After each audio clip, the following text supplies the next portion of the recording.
Hi, welcome. This is Elizabeth with Wandering Soul Enterprises, and today we're going to be talking about the Martyr. In its light attribute, the Martyr is learning the transcendent nature of service to oneself or a cause. And in its shadow attribute, the Martyr has an addiction to self-pity. So if you're curious about this spread, if it's your first time to watch one of these Archetypes and Elements videos, I have an introduction video. I'll put the link to that in the description box below. But we're gonna go ahead and dive right in. So if you're wondering what this is all about, go watch the intro video and then come back. So reading from the Caroline Myss guidebook for her Archetype deck,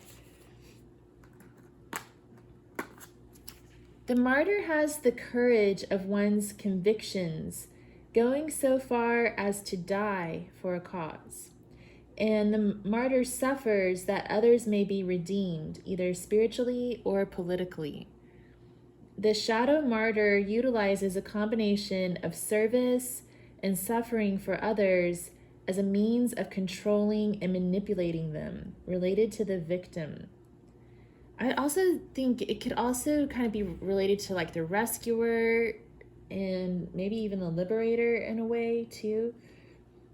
So to determine whether this is one of your core 12 archetypes, look for a pattern of giving yourself to causes for the betterment of others, regardless of the consequences. All right, so let's look at the element of Earth. And we'll start with the Working with the Four Elements deck by Colin. We have card number E9, Rose Spirits. And from the Sailor Jerry playing cards, we have the Five of Diamonds. From the Rider Waite, illustrated by Pamela Coleman Smith, we have the Five of Pentacles. From the Wildwood Tarot, we have the Two of Stones, Challenge. And from the Antique Anatomy Tarot, we have the Queen of Coins.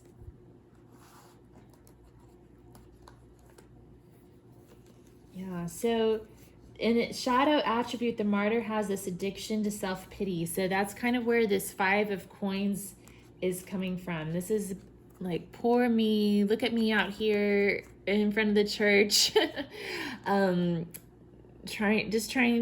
to sacrifice myself for the greater good. I've given all my money to the church, and look, here I am out here suffering. So that's sort of the Martyr look there, for better or for worse.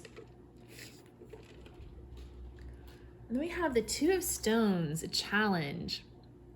So the Wildwood Tarot is a little bit different than other decks.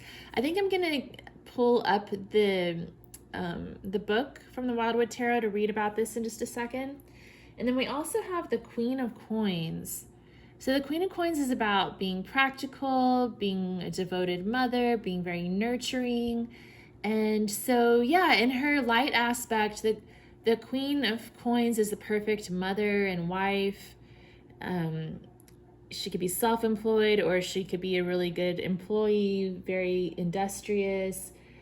She's kind of like that virtuous woman that does everything by the book, the way you're supposed to do it. But in her shadow aspect, the Queen of Coins can be overly mothering, overly protective, kind of like a helicopter parent. And yeah, I could see how she could maybe come across with some sort of like codependency, like, look at everything I've done for you, and what do I get in return? What kind of thanks do I get in return? So that's sort of that shadow attribute of the Martyr. Okay. So let's look up Two of Stones, Challenge. So the Two of Pentacles is usually about finding balance between two things and making decisions.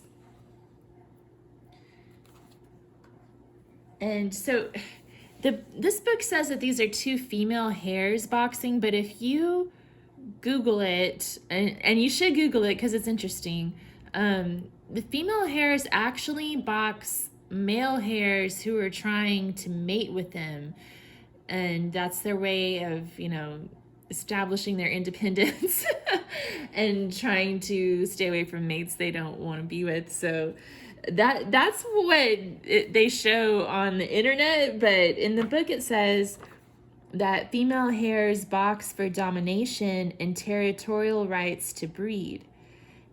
So I don't know if that's true as well, if that's another behavior they have. But after drawing on your grounded energy to reach self-empowerment, a position may be challenged or a struggle for control initiated by others. Learning to deal with rivalry or adversity in a dispassionate manner is a practical skill that can be used to advantage. Many challenges or rivalries are born of insecurity and subconscious issues with peers and colleagues.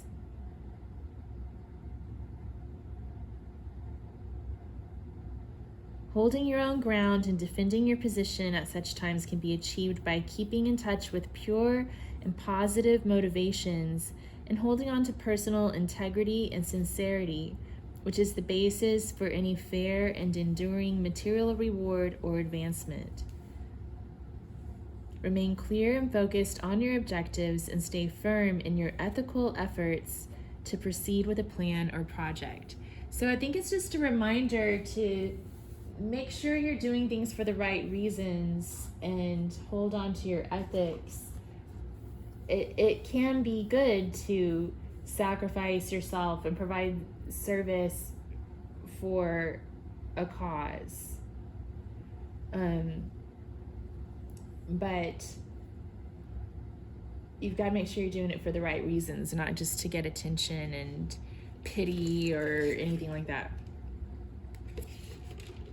Okay. Rose Spirits, E9.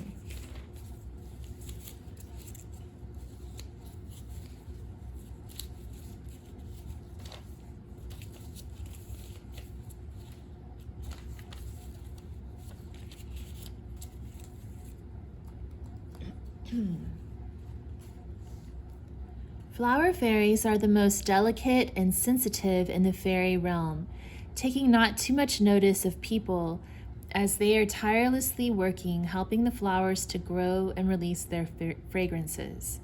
When connecting with the fairy realm, they can teach us about working with the earth energies, healing, and magic. Suggestion: when you are within nature, take time to observe and direct your thoughts to the flowers, plants, and trees. It will help you to connect to the fairy realm. Affirmation: take each day at a time. So I almost feel like the flower fairies in this description are the martyrs in this case. Like, they're working tirelessly to help the flowers grow, release their fragrance. They're putting all their efforts into this greater cause to provide pleasure and healing, and to help nature to thrive. Okay. So let's see what's in the element of air. We have card A1, Worlds Within Worlds. We have the King of Spades. We have the Ten of Arrows, Instruction. The Knight of Swords. And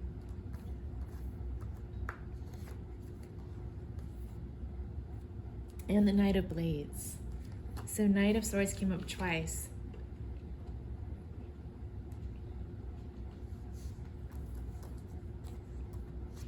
So the Knight of Swords is charging into battle, full steam ahead. Very courageous.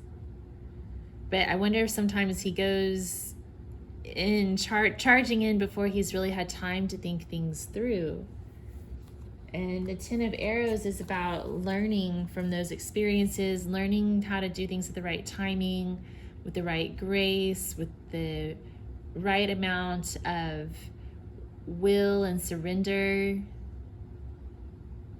getting your aim just right, and knowing just the right amount of force to apply, and then knowing when to release your intentions.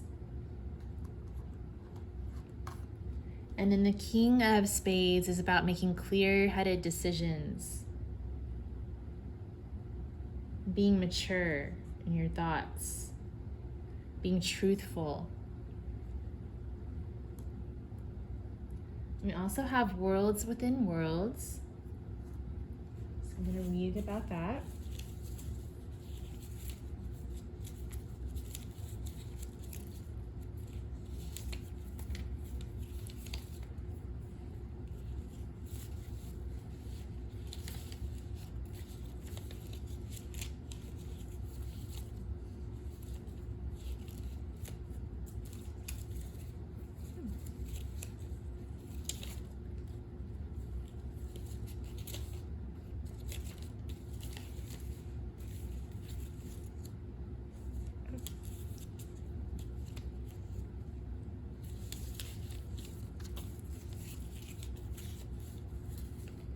Okay.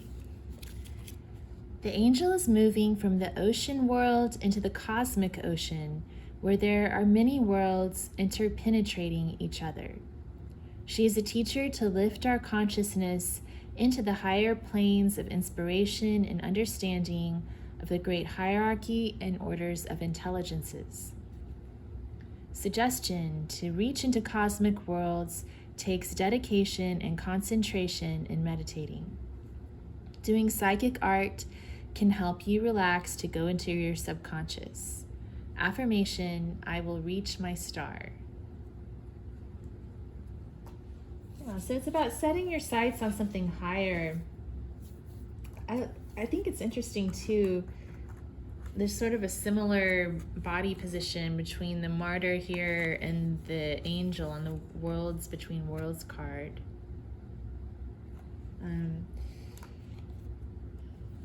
Yeah, so setting your sights on a higher purpose, transcending to a higher level through service to oneself or to a cause. That's the high vibe of the Martyr. That dedication to the cause.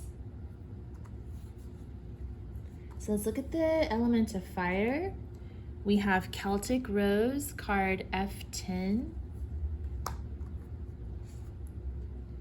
We have the Six of Clubs, the Five of Wands, the Knight of Bows, the Fox, and the Ace of Rods.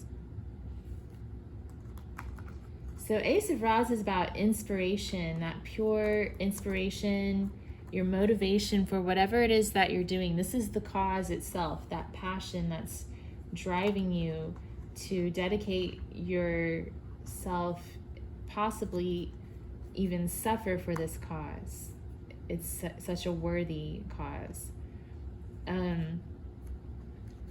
And then Knight of Bows is about moving quickly. Again, we had the Knight of Swords come out, which was about moving quickly. The Knight of Bows moves quickly too, towards the things that he's passionate about. So I think part of the light attribute of the Martyr is that the Martyr's not afraid to dive in there and fight for what they believe in.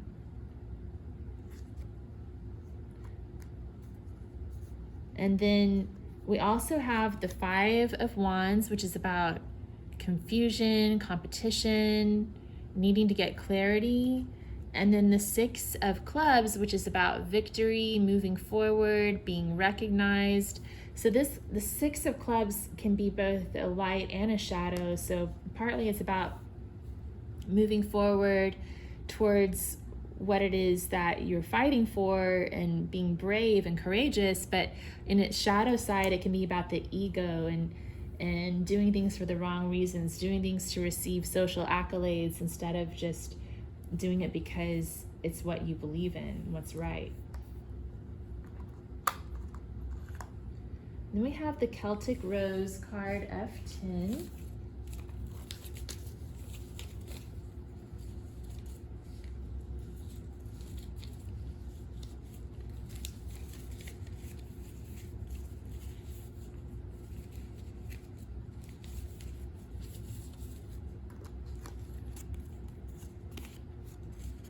From the Celtic times up to today, red roses have been the symbol of love. Love and relationships have many pathways, from interference and also help from people. You have to find what is right for you. All the roses are connected by the Celtic dragon protecting the roses, allowing the aura of the rose to grow. Listen to what is being said and then make up your own mind. Affirmation: I will make my own pathway through life. So there was a line in here that reminded me of something. So it says, love and relationships have many pathways, from interference and also help from people. And so that reminded me when my son was little, when the kids were little. I have some friends who have this son who's about the same age, and when the boys were toddlers, they would always ask the question, okay, are you, whenever they would try to help out with a chore or something, or, whatever was going on, the parents would go, okay, are you helping or are you hindering? And so that kind of reminds me of the martyr, because, the martyr's there to help people to sacrifice themselves for a cause, but they need to, be mindful of whether they're actually providing the help that's needed in a pure and honest way, or are they causing a bunch of drama by, interfering with the situation? So just another thing to keep in mind for the martyr archetype. So we have the element of water, last but not least, and from the Working with the Four Elements deck, we have Pan and the Cosmos, W1. We have the King of Hearts, another king too. We have the Ace of Elixirs, the Ace of Vessels, and the Knight of Cups, another knight. Wow, we had 3 knights come out and 2 kings. Yeah. I think that's interesting that these knights keep coming out. I'm wondering if the knight archetype and the martyr archetype have some overlaps, because in the chivalrous code, like chivalric code, knights practiced courtly love. They sacrificed themselves for their lady. So I'm wondering if that has something to do with this. But another thing with the Knight of Cups is that he can sometimes wear his heart on his sleeve. And so that's one of the questions with the martyr. Are you wearing your heart on your sleeve? Are you, drawing attention to yourself through self-pity, or are you actually committed to pure service that comes from the heart, from an honest place? And then the Ace of Vessels and Ace of Elixirs is just about pure unconditional love. I like the Ace of Vessels picture because it shows the deer drinking from the water that's being that's flowing from the cup, the bowl, and then the swan is swimming in that water, the leaves floating on it. Like this water's providing regeneration and healing to the community. And on this Ace of Elixirs card, we've got all kinds of flowers in all different colors. And in this deck, in the Antique Anatomy Tarot, the different colors of the flowers are very symbolic. So since all the colors are represented here, I think it's talking about the power of love to accomplish beautiful things on all levels of life, whether it's love, romance, manifestation, spiritual knowledge, physical needs and grounding and protection. It covers all of those things, growth and healing. So that unconditional love is the key to sacrificing yourself for a cause. Like, this is like the fruits that can potentially come from that. And then we have the King of Hearts, and the King of Hearts is great at being in touch with his emotions and understanding them, but also allowing his emotions to flow through him naturally and in a way that doesn't get him bogged down or tied up in those emotions. So he's not like a self-piteous person, unless he's in his darker aspect, I guess, but he could be moody. But in his high vibe, the King of Hearts he's calm. He understands his emotions, but he gets to choose whether or not to engage with them. So he's calm, cool, and collected, but still in touch with that unconditional love and the cause that he supports. So let's read about Pan and the cosmos.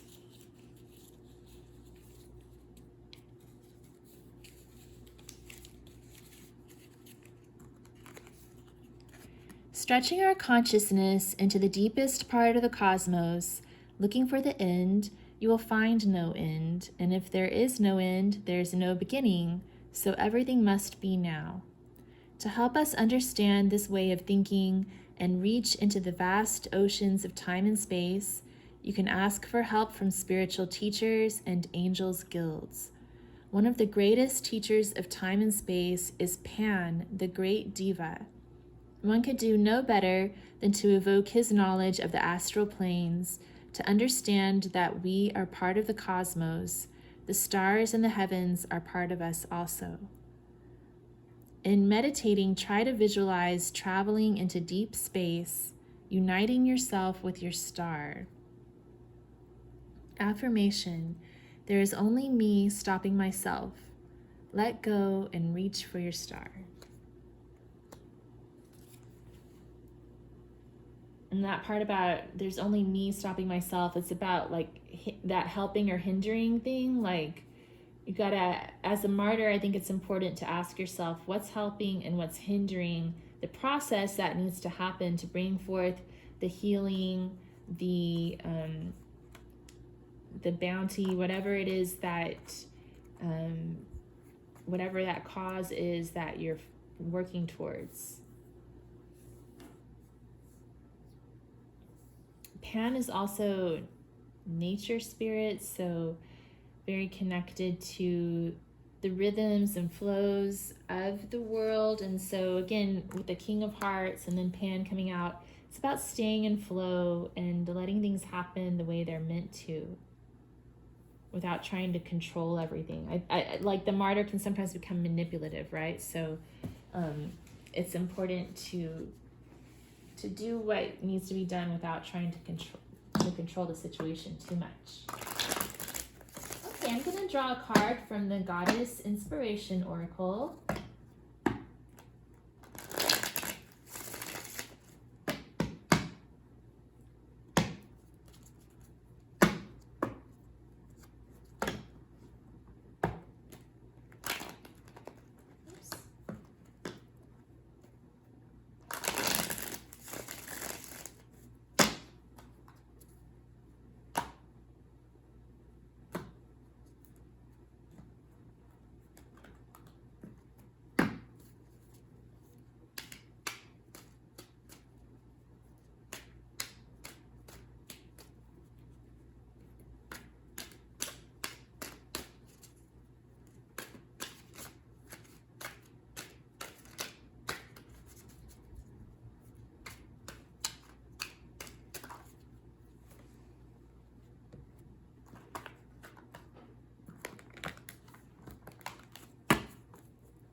card from the Gods and Titans Oracle.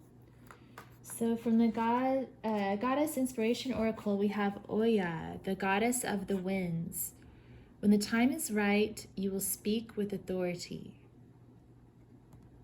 So it's about getting the timing just right and knowing that when it is time, you'll know what to say, you'll know what to do, you'll know what action needs to be taken. What else does Oya say?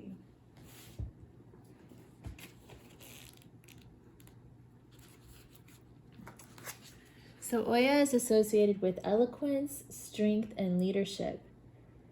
And she's a goddess of the Yoruba people. And she rules the Niger River.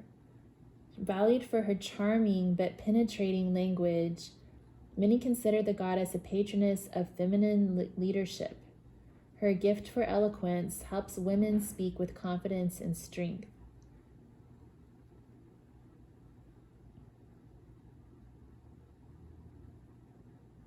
Okay. She is to be approached with great respect.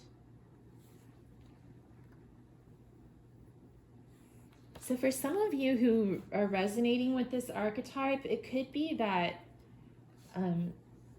part of your service to your cause has to do with speaking somehow, speaking with authority or communicating things in the right way. Maybe you have a way with words. From the Gods and Titans Oracle, we have Osiris Renewal. So he's associated with death and rebirth.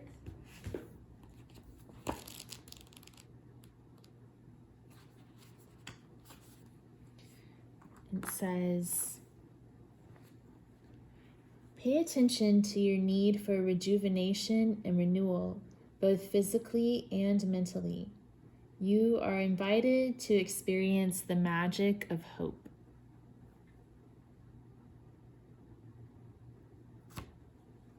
So I think that's the gift of the martyr, is that they can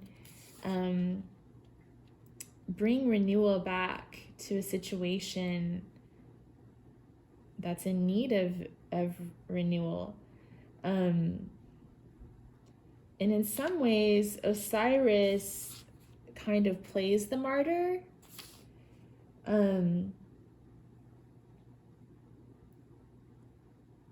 Osiris developed into a god of death and rebirth after his own violent death. The story of Isis's love and devotion to Osiris after his brother Set killed and dismembered him is central to Egyptian myth.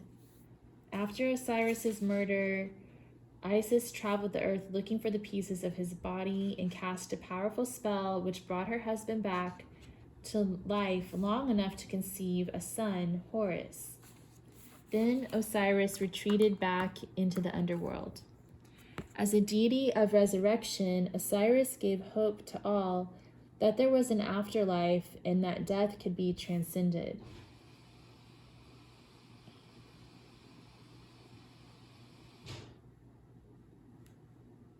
You can call upon Osiris when you need to be renewed. When you are tired, physically or mentally, his magical energy will nourish you. When you feel like there is no hope, particularly after trauma or a difficult relationship, his presence will soothe you. Osiris also appears when there is a beginning or transition close at hand. Pay attention to your own self-care and your own rejuvenating power. Should you need to, take time to rest and repair. Yeah, so Osiris's story kind of reminds me of the story of Jesus as well. So he's another example of a martyr who he died on behalf of his people and then was resurrected, bringing renewal and hope. So I think that that's a good example of how martyrs play out in our mythology and religion as well. Okay, let's draw some cards from the Major Arcana. We have number 5, the Ancestor, which is kind of like the Hierophant card.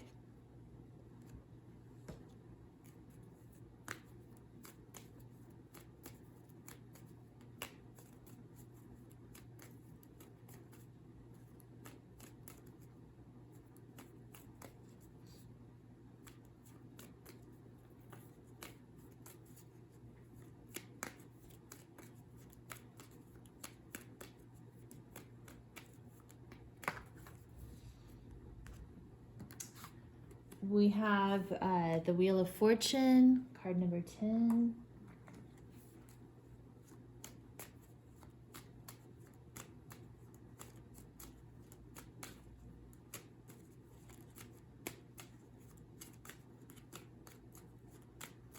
Okay, too much came out there. Let's just get one.